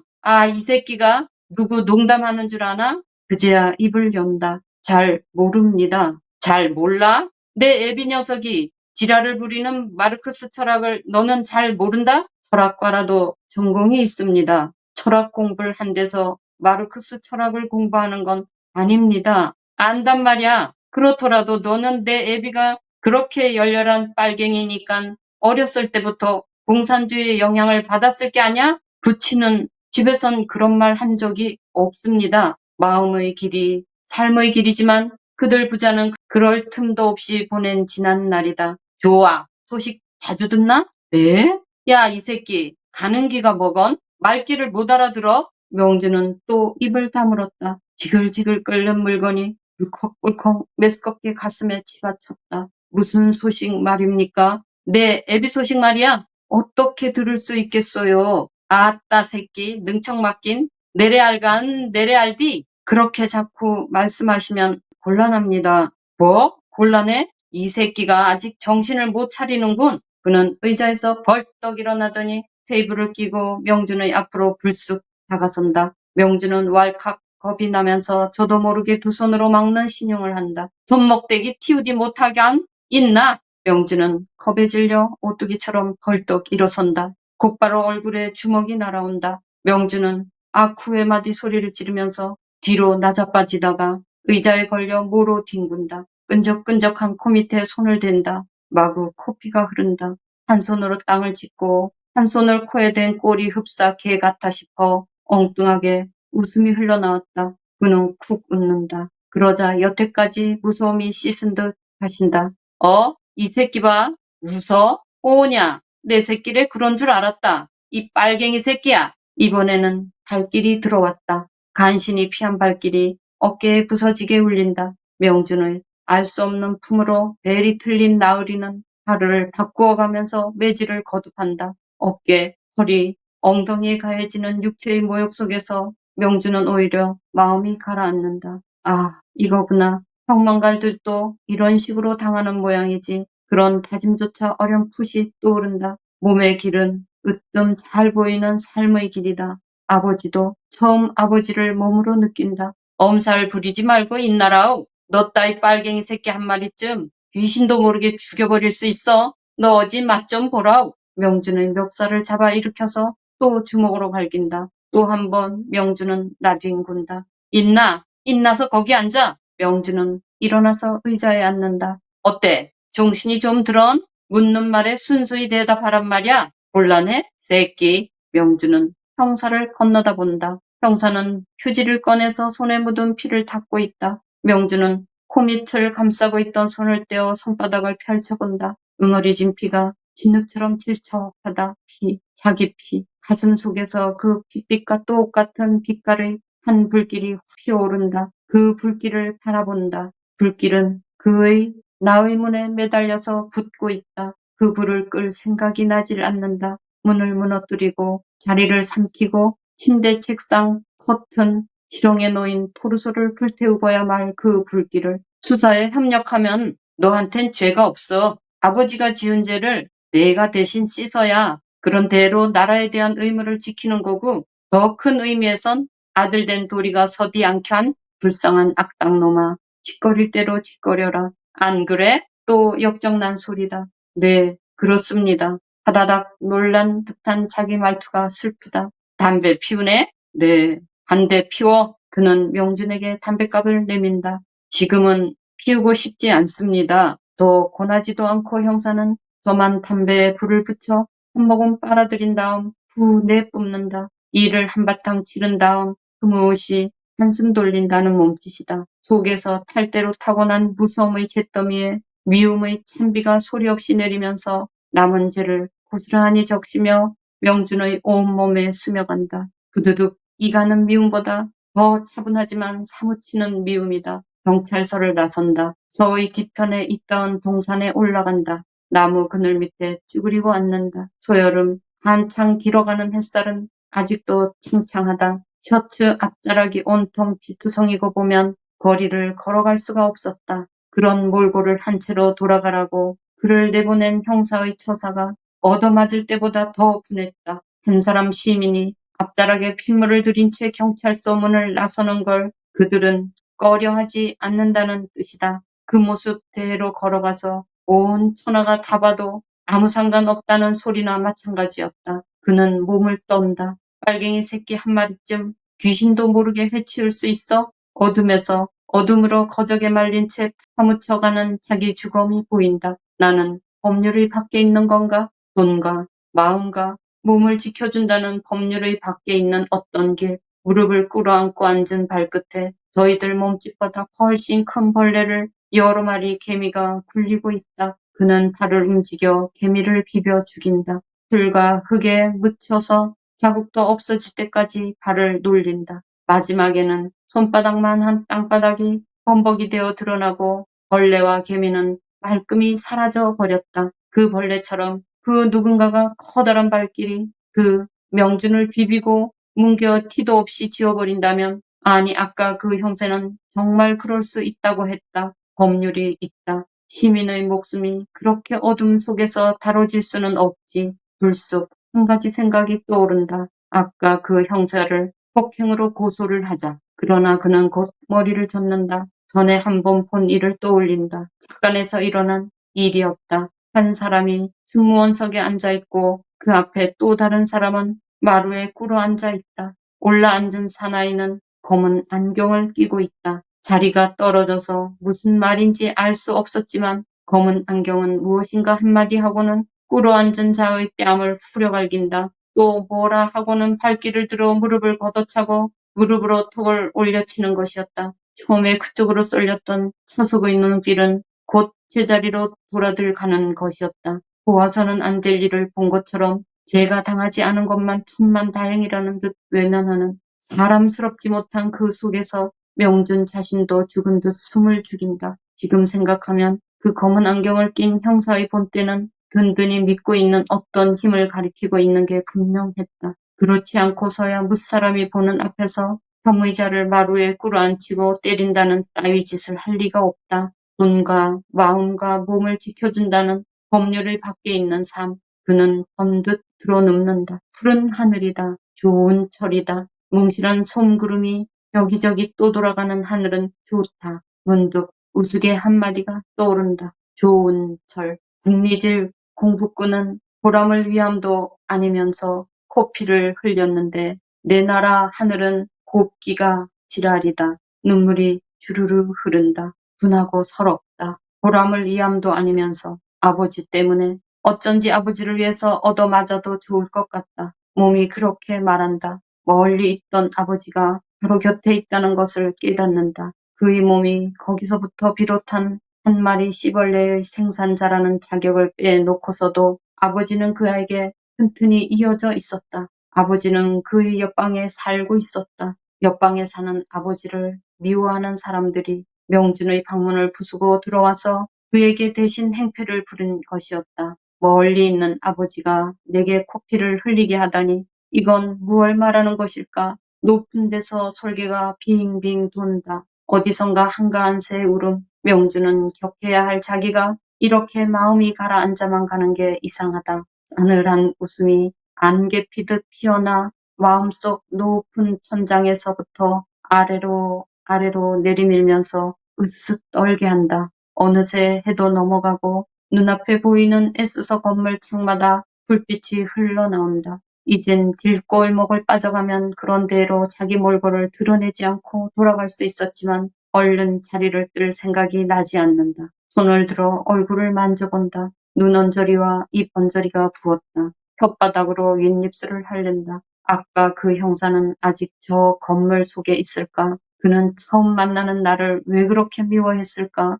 그렇게까지 할 줄은 몰랐다. 영미 아버지를 봐서라도 자기를 그렇게까지 다루지는 않으리라는 믿음이 있었던 터에 거침없이 손찌검을 하다니 어찌 된 일일까? 여태까지 잘못 생각해온 것을 어렴풋이 깨닫는다. 잘못 생각, 마음이 그렇게 말한다. 나의 방문이 무너지는 소리가 들린다. 그렇게 튼튼하리라고 믿었던 날분이 노크도 없이 무례하게 젖혀지고 흑발로 들이닥친 불안당이 그를 함부어 때렸다. 내 방인데 그자는 어찌 그리 방자할 수 있었을까? 그 점에 헛갈림이 있었던 게 분명하다. 명준의 편에서든 형사의 편에서든 법률이 그렇게 말한다. 그 다음에 이제 이야기는 명준이 이 윤회네 집에 오기 이전으로 또 돌아갑니다. 그래서 액자석으로 지금 하나 딱 들어왔습니다. 그죠? 그래서 대학교 3학년 때 있었던 얘기들이 쭉 되다가 그 다음에 거기에서 지금 방학 기간인데 윤회네 집에 갑니다. 윤회네 집에 가는데 거기에서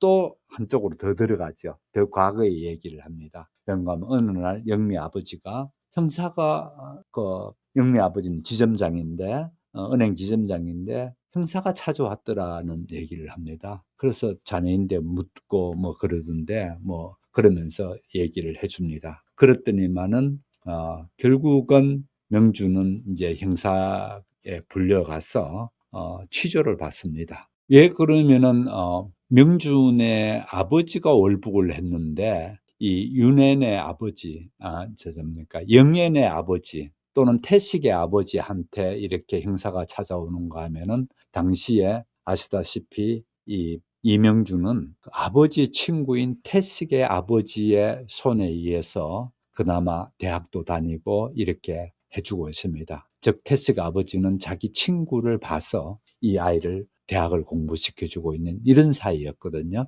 그러다 보니까 형사가 먼저 은행 지점장인 태식의 아버지를 먼저 찾아와서 그 얘기를 하는 겁니다. 그래서 얘기를 듣고 이제 그랬는데 아니나 다를까 명주는 곧 그 얘기를 듣고 났는데 이틀 후 명주는 그러니까 S 경찰서 사찰계 취조실이라는 데에 이제 형사와 마주 앉았습니다. 형사는 두 팔을 책상에 걸치고 그를 쏘아본다. 어느 학교 다녀? 네, 땡땡땡 됩니다. 뭘 전공하나? 철학입니다. 철학? 형사는 입을 삐죽거린다. 명주는 얼굴이 확 단다. 그의 말이 비위를 건드렸지만 고개를 돌린다. 형사의 등 뒤에 열린 커다란 창문 밖에서 물이 흐르듯 싱싱한 포플러 나무의 환한 쉐입에 눈길을 옮긴다. 5월. 지금 6월이네요. 그러고 보니까 5월. 좋은 계절이다. 좋은 철에 자기는 뭐하러 이 엄친한 방에서 그렇죠. 앉아서 보통 같으면 담뱃불 땡기는 것도 싫어할 버릇없는 사나이한테 이죽거림을 받는 걸까? 그냥 취조하는 형사라는 게 이제 그렇다는 거죠. 이 형사께 이죽거림을 받는가라는 겁니다. 아버지 고맙습니다. 영감은 아버지 덕택에 이렇게 형사 취조실에 앉아서 이죽거림을 당하고 있으니까 이제 약간 비꼬는 듯한 얘기죠. 아버지 고맙습니다라는 얘기가. 영감은 아버지는 평소에도 같이 살 때에도 몇 달씩 집에 비웠다가는 한 번씩 집에 왔다가는 또 사라지곤 하는 아버지였는데 신징, 하얼빈, 연길 등등 소년 시절을 중국의 도시를 이제 가족이 같이 다녔다는 거죠. 영감은 독립운동 이런 거 하던 사람들이 대부분 이제 그런데 연고를 두고 독립운동을 했거든요. 그런 시절을 보냈고 그랬던데 아무튼 그런 아버지가 결국은 어머니를 돌아가시게 했는 것 아닌가. 해방이 되자 서울로 나와서 그렇게 있는 동안에 어머니가 돌아가시거든요. 그렇게 되는 것도 생각을 하고 있습니다. 그때 이제 형사가 묻습니다. 그래? 철학가라면 마르크스 철학도 잘 알겠군. 네? 그러면서 명준이 얘기합니다. 이 쌍놈의 새끼 하면서 이제 그 형사가 바로 이제 여기 나가기 시작합니다. 귓구멍에 말뚝을 박안 마르크스 철학도 잘 알겠구나 이런 말이야. 투가 달려주는 것이었다. 명주는 눈시울이 뜨거워졌다. 왜 대답이 없어? 그래도 가만히 왜 대답이 없느냐 말이야 이 새끼야. 누구 농담하는 줄 알아? 하면서 그제야 이제 그러니까 입을 엽니다. 전 잘 몰라요. 그럴 때는 잘 몰라. 내 애비 녀석이 지랄 부리는 마르크스 철학을 너는 잘 모른다. 철학과라도 전공이 있습니다. 철학 공부를 한 데서 마르크스 철학을 공부하는 건 아닙니다. 안단 말이야. 그러더라도 너는 내 애비가 그렇게 열렬한 빨갱이니까 어렸을 때부터 공산주의 영향을 받았을 게 아니야. 이제 이런 식으로 이제 다그치기 시작. 어떻습니까? 제가 하나하나 다 읽지는 않을 텐데요. 이렇듯 해서 이 취조실에서 명주는 두들겨 맞습니다. 참 안타깝죠. 이건 뭐 그렇게 참 그렇게 이제 두들겨 맞고 그렇게 하는데 이제 두들겨 맞는 부분은 빼고요. 서처자락이 이제 두들겨 맞아서 서처 앞자락이 온통 피투성이고 보면 길거리를 나갈 수가 없다. 그렇게 피투성이 있는 아이를 보고 이제 경찰서를 나가라 그러는 겁니다. 그런데 이 나가라는 거를 더 분한 거는 그렇게 두들겨 패는 것도 그렇지만은 이 상태로 그냥 사람들께 나가라는 게 도무지 용서가 안 되는 거예요. 마음의 용서가 안 되는 겁니다. 더 분한 겁니다. 그래서 이제 경찰서가 있는 뒷산으로 이렇게 갑니다. 영감 날이 어두워질 때까지 기다려야 피투성이라 된 그거를 사람들께 안 보일 것 같아서 거기에 가서 뒷산에서 어두워지기를 기다리면서 이런저런 생각을 하게 됩니다. 그러면서 아니 아까 그 형사는 정말 그럴 수도 있다고 했다. 법률이 있다. 시민의 목숨이 그렇게 어둠 속에서 다뤄질 수는 없는지 불쑥 한 가지 생각이 떠오른다. 아까 그 형사를 폭행죄로 고소하자. 그러나 그는 머리를 젓는다. 전에 한번 본 일이 있어 떠올린다. 전에 한번 형사가 어떻게 무슨 일인지 모르겠는데 차 안에서 손을 묶어져 있는 사람을 두들겨 패는 것을 본 적이 있는 겁니다. 근데 차 안에 아무도 그 형사를 말린다든지 그렇게 하지 않더라는 겁니다. 그런데 자기가 둘이서 맞았는 버스 안에서 맞아도 아무도 말리지 않는데 이거를 누가 말려 죽은가, 누가 자기 편이 될 거냐는 거. 그래서 이제 포기해 버립니다. 그러면서 하늘을 쳐다보고 그렇게 있으면서 밤이 어두워지길 기다립니다. 푸른 하늘이다. 오리니까 그렇죠. 좋은 철이다. 문장을 그대로 제가 읽습니다. 뭉실한 솜구름이 여기저기 떠돌아가는 하늘은 좋다. 하늘은 좋은데 나는 어떻습니까? 문득 우스개 한마디가 떠오른다. 문득 시가 떠올랐다는 얘기가 아니라 우스개 한마디가 떠오른다 하면서 시처럼 이렇게 써놨습니다. 좋은 철, 국리질 공부꾼은 보람을 위함도 아니면서 코피를 흘렸네. 내 나라 하늘 같은 내 나라 하늘은 곱기가 지랄이다. 이렇게 문득 우스개 같은 한마디를 읊고 나니까 바로 눈물이 주르르 흐른다. 예, 그렇죠? 분하고 서럽다. 보람을 위함도 아니면서 아버지 때문에 어쩐지 아버지를 위해서 얻어맞은 것도 좋을 것 같다. 몸이 그렇게 말한다. 멀리 있던 아버지가 바로 곁에 있다는 것을 깨닫는다. 형사께 맞으면서 아버지가 곁에 있다는 몸으로는 그렇게 느낀다는 겁니다. 그의 몸이 거기서부터 비롯한 한 마리 시벌레의 생산자라는 자격을 빼놓고도 아버지는 그에게 튼튼히 이어져 있었다. 지금 맞으면서 아버지가 곁에 있다고 느껴지는 게 뭡니까? 단순히 아버지로부터 DNA만 물려받은 게 아니고 보니까 내 몸에 아버지가 있더라는 겁니다. 예. 그래서 여기서 시벌레의 생산자라는 자격을 빼놓고 아버지는 튼튼히 나하고 연결되어 있더라는 겁니다. 옆방에 사는 아버지를 이제 그렇게, 사실은 옆방에 사는 게 아니죠. 이렇게 명주는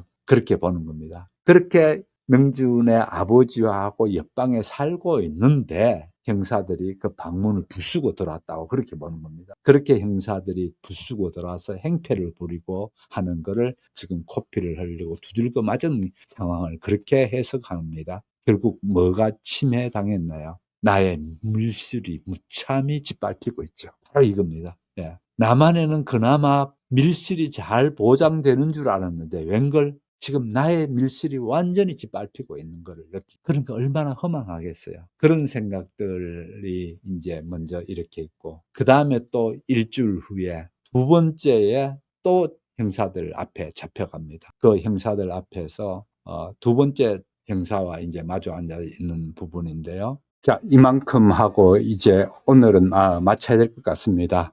정리를 하면서 보겠습니다. 일단은 오늘 말씀드린 것처럼 첫 번째로는 모더니즘이라는 게 문학에서 어떻게 되어져 있는가. 특히 이 소설은 기본 깔고 있는 거는 사실주의라는 쪽에서의 역사적 배경이든지 또 이런 것들은 철저한 사실주의 기반으로 딱 깔고 있지만은 또 여기에 얹혀져서 아주 잘 나타나 있는 게 모더니즘 여기에 나와 있습니다. 그래서 이 모더니즘의 측면에서 들여다보게 되면은 이 명준의 그 하는 말들이든지 또 그 다음에 특히 나가 뭔가를 전달하려고 할 때에 이미지를 잘 부각시켜서 그 이미지를 통한 소위 말하는 메타포를 통한 메시지를 전달하는 부분들이 잘 만들어져 있는 그런 소설입니다. 그래서 우리가 메타포 또는 그 메타포를 잘 활용하고 있는 이 같은 모더니즘이라는 사조를 먼저 염두에 두고 이 소설을 읽는 게 이해하는 데 굉장히 도움이 된다. 이 얘기고요. 그 다음에 실제 이명준은 아버지로부터 당하게 되는, 물려받은 것도 없이 아버지로부터 당하게 되는 이런 남한에서의 불합리한 대우를 겪게 되고 또 그 울분과 그 같은 현실에 대해서 탈출할 생각을 가지면서 뭔가 위안을 받고 싶은 위안처를 찾아 나가는 자가 바로 윤회입니다. 그래서 윤회 집에 이제 오토바이를 타고 그렇게 가고 있고, 그렇게 가던 윤회 집에 가서 또다시 과거에 그 전에 형사들께 붙잡혀 가서 아버지 때문에 두들겨 맞는 생각을 또 여기에 나옵니다. 그래서 그 생각이 쭉 이어져서 나와서 첫 번째에 형사께 잡혀가서 이제 취조를 당한 장면을 봤고요. 그 다음에 또 일주일 후에 또 잡혀 들어가서 이번에는 형사들이 셋이서 앉아서 이명준을 이제 취조하게 되는 부분을 보게 됩니다. 이렇게 해서 아버지가 월북했다는 이유 때문에 아들이 지금 당하고 있는 모습을 보게 됩니다. 자, 다음 주에 이어서 후반부는 다음 주에 말씀드릴 테고요. 오늘은 이만큼 하고 마치겠습니다. 함께 해주신 여러분 감사드리고요. 부디 건강하시고 또 다음 주 토요일 날에 이렇게 함께 뵙도록 하겠습니다. 대단히 감사합니다. 안녕히 계십시오.